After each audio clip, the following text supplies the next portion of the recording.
And welcome back, lords and ladies. It's been quite a while since I've done an update, so I figured I'd get it done for you right now. First things first, I want to go ahead and answer the comments from our previous video.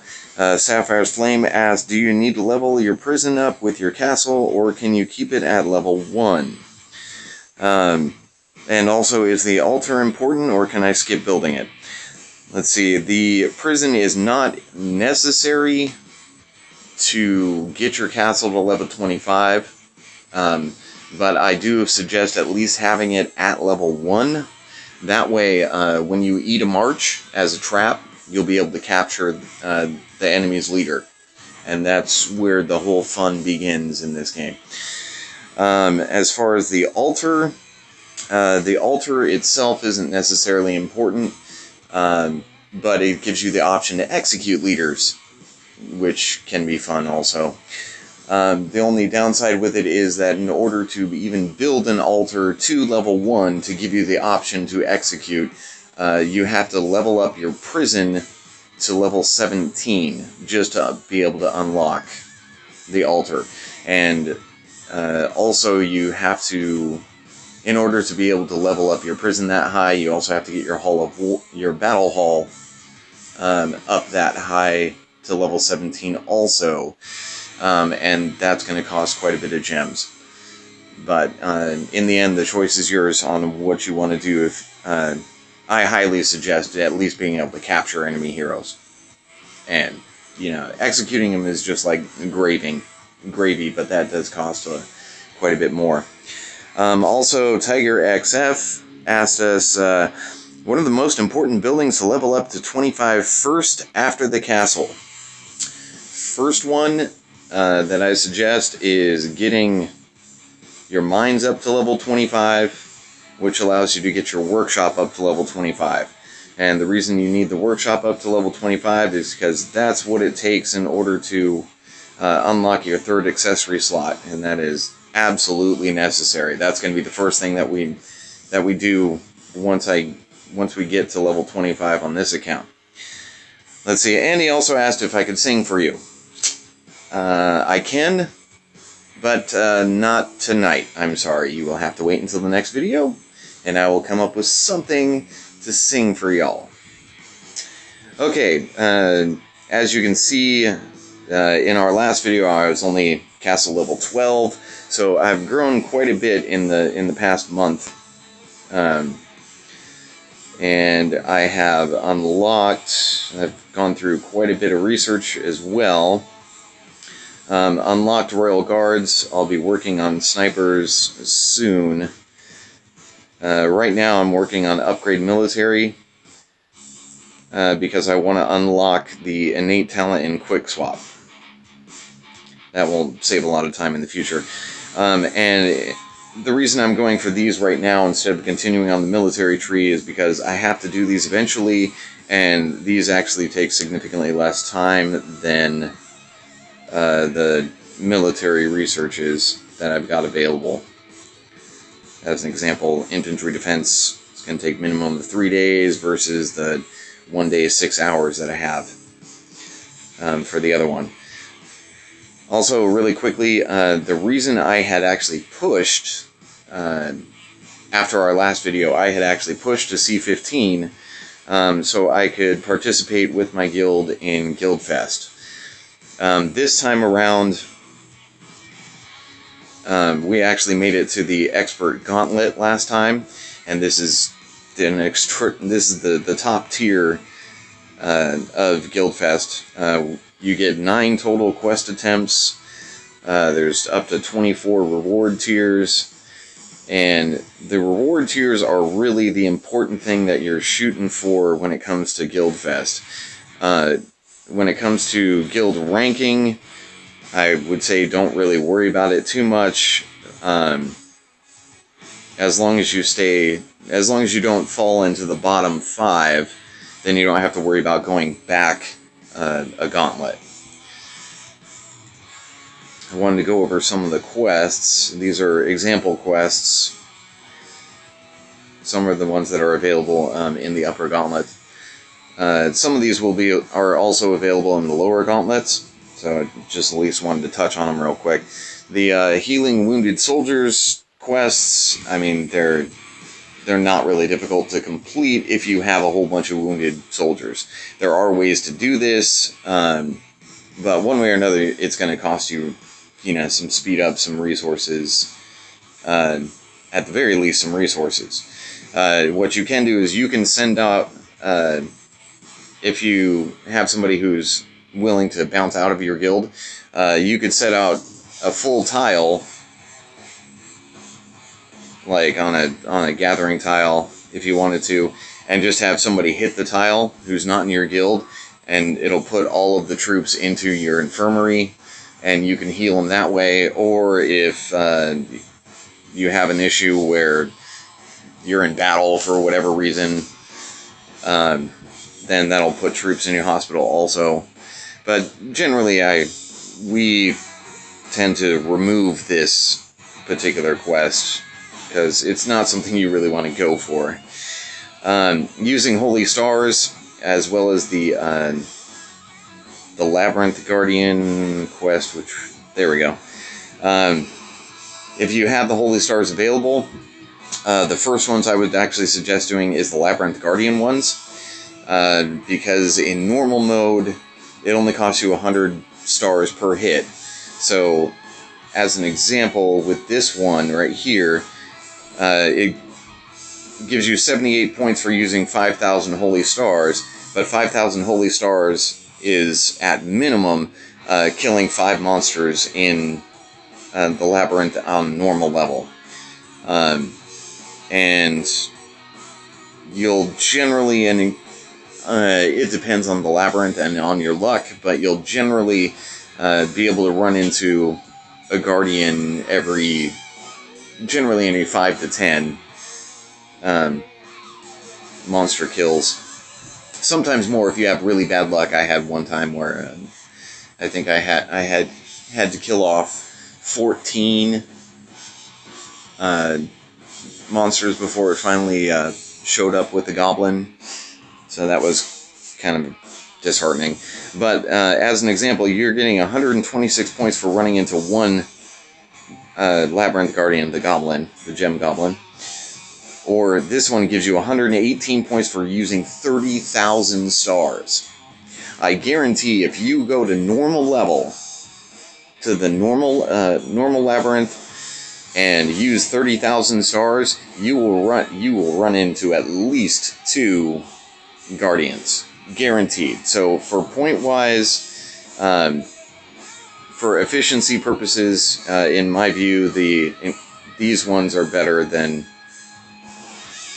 just using the Holy Stars. Let's see, Merge Skill Stones. It's a familiar quest. If you can do it, go for it. The points are decent. These are actually one of the best and easiest and fastest ones to do. If you and your guild just do all supply quests and go for the ones that are like 100 points, you'll lose some resources in the taxes, but you'll be able to bust those out fast and get an average of 100 points per quest easily. Like, for myself right here on this account, we've got,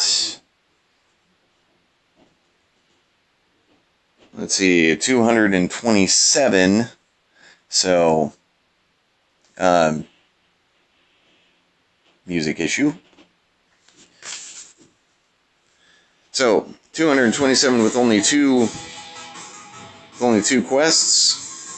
That's not bad. That beats the 100 per quest average that most of the upper guilds look for. And the reason that you're going for the 100 points per quest average is just to get the higher tiers of rewards if you can. Completing hero stages it can be expensive. If you don't have the Bravehearts on hand to be able to reset and fill up your stamina, then it can cost you a bit of gems to go ahead and buy the stamina. But obviously that can also be fast too if you happen to have the Bravehearts on hand. If you did that, excuse me, I would definitely suggest going for just sweeping on the normal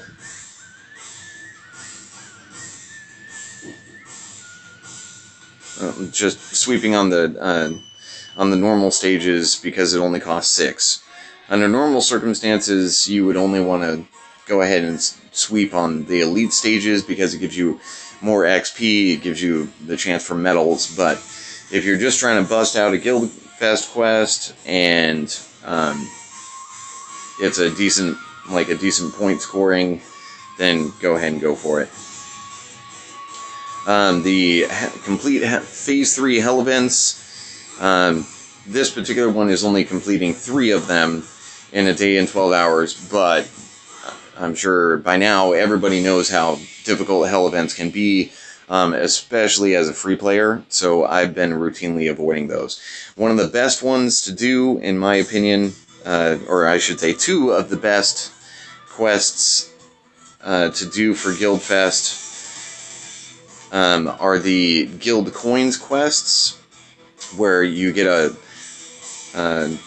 quite a bit of points for just spending your guild coins. That's one of the reasons why I said to save up your guild coins as much as you can. And then, so there's those quests, and they dovetail nicely into this one, completing guild quests. Basically, if you get one of the guild coin quests, just go to the guild shop and stock up on quest scrolls and admin and guild quest scrolls, depending on which one that you get. As long as you've got enough scrolls, you can easily bust out these quests, and that's one of the best things to do as a free player, in my opinion. As long as you've saved up the guild coins, obviously. One of the new ones that we got at the top gauntlet here is the mystery quest, and it basically gives you a random quest that would, under normal circumstances, if it just appeared, it would be worth less points. So it gives you more points for an easier quest, but it's random. You never know what you're going to get. So I won't be getting this one because I'm almost certain I'll end up getting something that would force me to either spend or it'll be something literally impossible for me. Like there's quests for help clicks, where if you get it tells you to do a certain amount of help clicks, like for anyone asking help in your guild, which is another really, in hindsight, that might be one of the top best free-to-play quests that you can get. Unfortunately, I don't have it as an example, but basically the way you score it is it gives you a set number of times that you have to click help. And you can bust that out, like, literally in minutes. Like, even, say, 60 or even 100 help clicks. If your guild is together, all they have to do is start, like a low-level building or a low-level research. All they have to do is start it, request help, and you click help, and then they cancel and start it over. And start it again. You lose, like, a little bit of resources. But as an example, let's see if I've got a decent building here. Here we go. Like, this one takes, like, if I was upgrading a level 8 farm to level 9 in order to help somebody else out with the help clicks quest, I would basically start this. Only costs 2,500 each of those 3 resources. Start it, request help, they click help, and then just go back in and cancel that building, and you lose half of the resources. But I mean, it's only 1,300 of each resource every time you cancel it. So I mean, it's not that big of a deal. Let's see. I personally, the executing prisoners quests, they're great if you happen to have a whole bunch of heroes that you've captured, and you're not in actively warring kingdom, but that one's entirely up to you. We have been routinely removing those because there's a lot of conflict in our home kingdom, so it makes it untenable. Coliseum rank up isn't bad, as long as if you're low enough to be able to jump ranks, then go for it. Or there's actually a trick to it. You can use like lower level heroes briefly in your Coliseum lineup. Like, see, here's my defensive formation. So hypothetically, I would just take out my biggest ones here, and there we go, and just drop my total might. And then that way, people underneath me, people who I know I can beat, right? They would hit me, knock me down, and then I would just be able to come right back up with my main offensive team. Just as an example, to be able to jump the ranks. Let me fix my defense here. One of these days we'll go over Coliseum. Coliseum is actually extraordinarily difficult in the build that I've chosen to do. For obvious reasons, I've only got 3 fully developed heroes, and right now I have 2 that are rank 1 gray completely, and they die really fast. So that is part of the other update, is that it's been really difficult in Coliseum, as well as getting through the hero stages. But I'm slowly making progress, and it's fine. It's pretty much, like I was saying in one of the early videos, it's very much dependent upon hero level. So as we progress, it's getting a little bit easier. But soon I will have my 4th hero to add to my lineup, because I was today able to beat 315 Demon Slayer's first elite stage, so I'll be sweeping him for medals, and go ahead and do my best to get him. And then that way I'll have the 4th hero that I can have fully developed, and that should carry me quite a bit farther.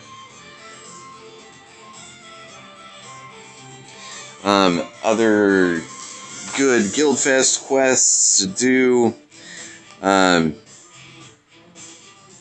You can do the gathering quests. Unfortunately, I don't have any gathering. Oh, here we go.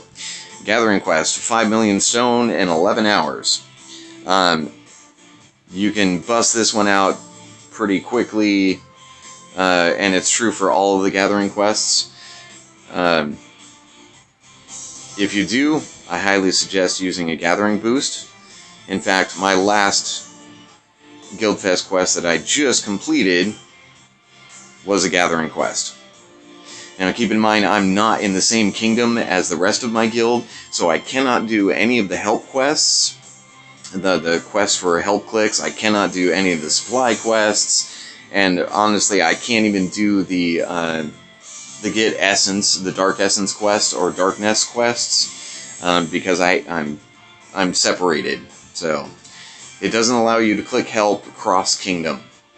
So if you're in a different kingdom than the rest of your guild, like if you're following my build, and you have a home guild, you'll be in a different kingdom than they are. So you won't be able to get the help clicks, and you won't be able to get the rally support for darkness unless you create like an altar count, or you have another person in the guild who makes an account and joins you there.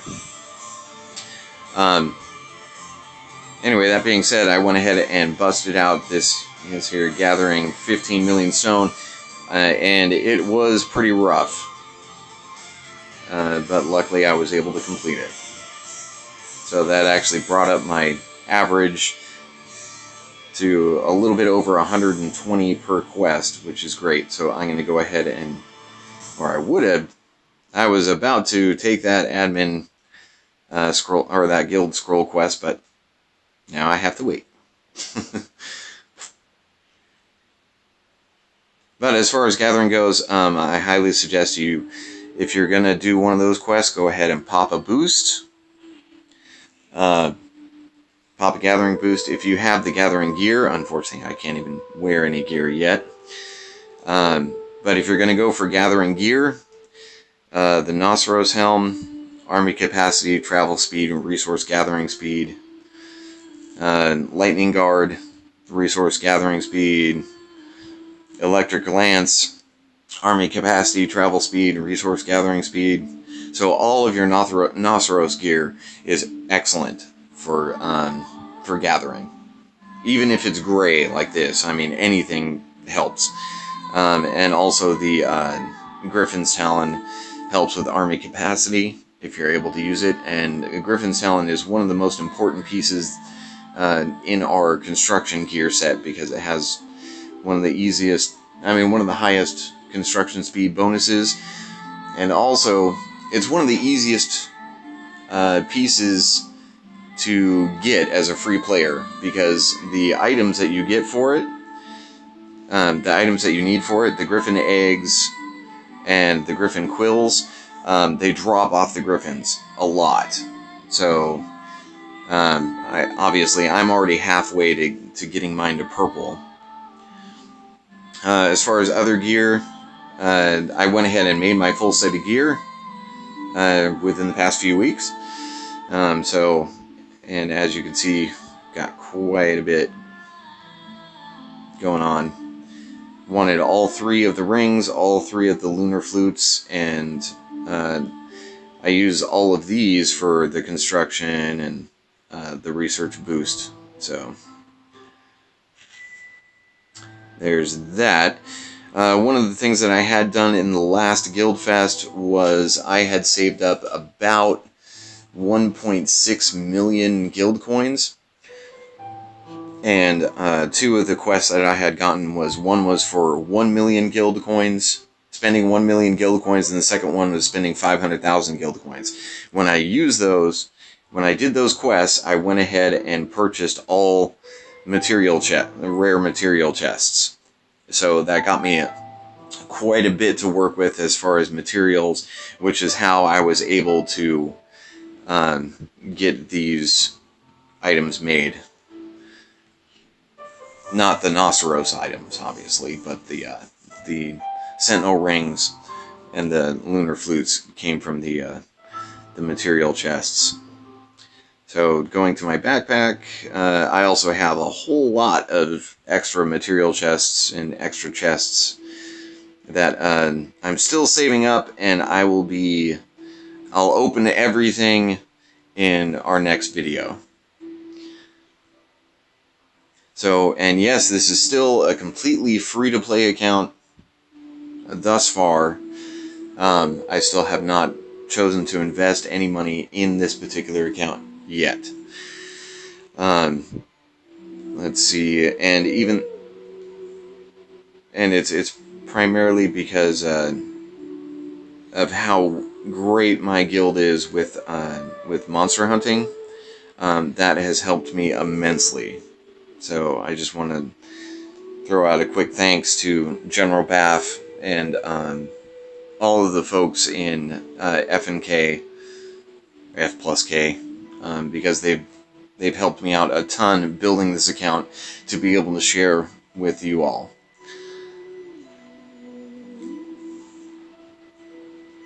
And that'll be it for now. I just really wanted to speed through and give you an update, but kind of got sidetracked by the explanation of Guildfest. But I hope you found at least some of that information helpful with either yourself or with your guild, to share with your guild, to help you all out with Guildfest and getting the most out of it.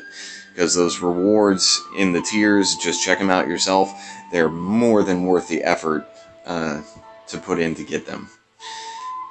And as always, feel free to leave a like, leave a comment, let me know what you think, and wish you all peace and love. Have a great night.